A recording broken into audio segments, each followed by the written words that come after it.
Angku, ambo ingin bertanya kangku cekku. Seberapa pentingkah ilmu ko di awak kangku? Oke, ya. Man aradat dunia fa'alaihi bil ilmi.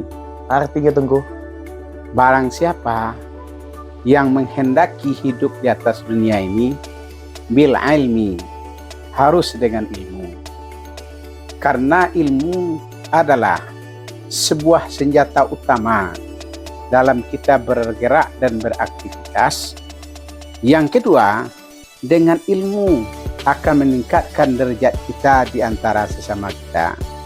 Karena ilmu itu sangat berarti dan sangat berguna ketika kita akan melakukan aktivitas keduniaan dan akhirat kelak. Hingga di ayat, barang siapa yang ingin akhirat bil ilmi. Karena ilmu juga.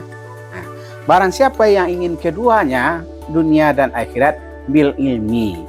Oleh karenanya, ini pepatahkan atau yang kita kenal, tuntutlah ilmu itu walau sampai ke negeri Cina. Apa artinya itu? Semakin kita meningkat ilmu, menuntut ilmu, semakin tinggilah ya derajat dan kemampuan kita.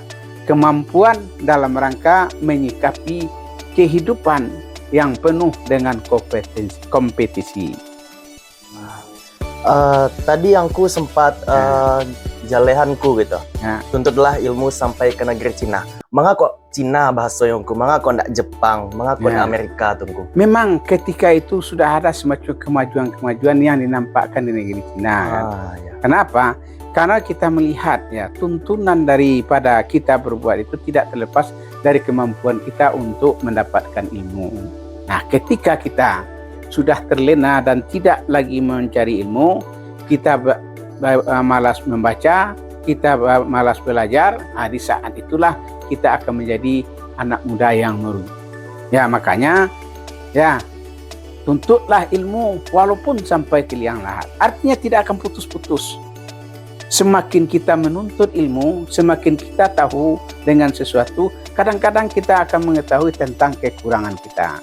Makanya kita harus menyikapi bahwasanya kita selaku anak muda ya, carilah ilmu, carilah ilmu, carilah ilmu. Karena ilmu itu senjata kita untuk menjalani kehidupan dunia dan akhirat.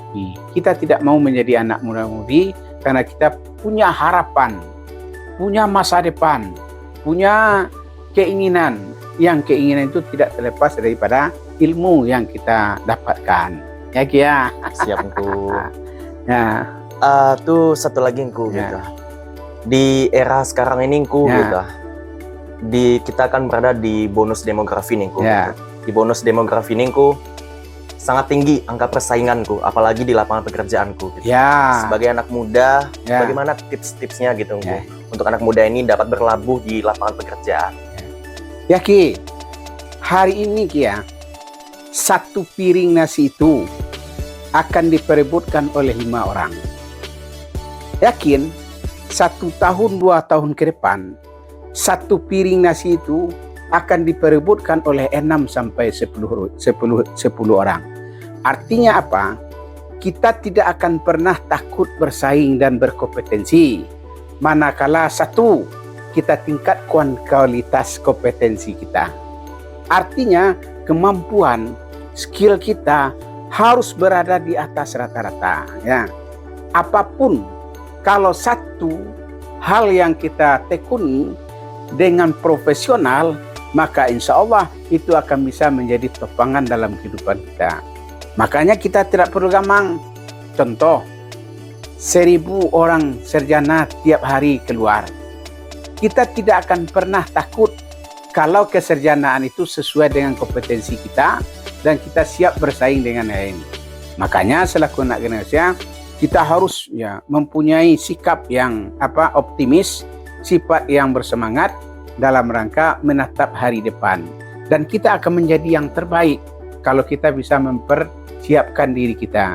Siapkan kita secara tangguh, fisik sehat, jiwa sehat, punya kemampuan yang kuat. Insya Allah, karena persaingan akan kita lalui. Tapi Ki kan merupakan salah seorang ya dari genre yang telah menunjukkan kapasitasnya selaku anak muda yang berprestasi. Kita apresiasi. Mudah-mudahan dengan pengalaman ini Aki akan bisa menatap masa depan yang lebih baik dan optimis dengan kemampuan yang kita dapatkan. Artinya profesionalisme itu harus kita jaga. Kalau kita sudah profesional, insya Allah maka kita akan bisa bersaing dengan orang lain. Sepiring nasi diperebut oleh 10 orang. Nanti sepiring nasi akan diperebutkan oleh 20 orang. Tetapi karena kita punya kualitas, kita akan menjadi generasi yang terdepan. Kita harus semangat. Kita harus mempunyai jiwa pejuang. Kita harus mempunyai tekad yang tekat. Karena semuanya itu tergantung kepada kita. Kita takut ya. Musibah yang terbesar itu bagi generasi muda adalah sifat pesimis. Yaitu musibah yang terbesar. Ya, jangan kita pesimis. Orang yang pesimis itu adalah kalah sebelum berperang. Oke, Ki? Terima kasih banyak, Bu.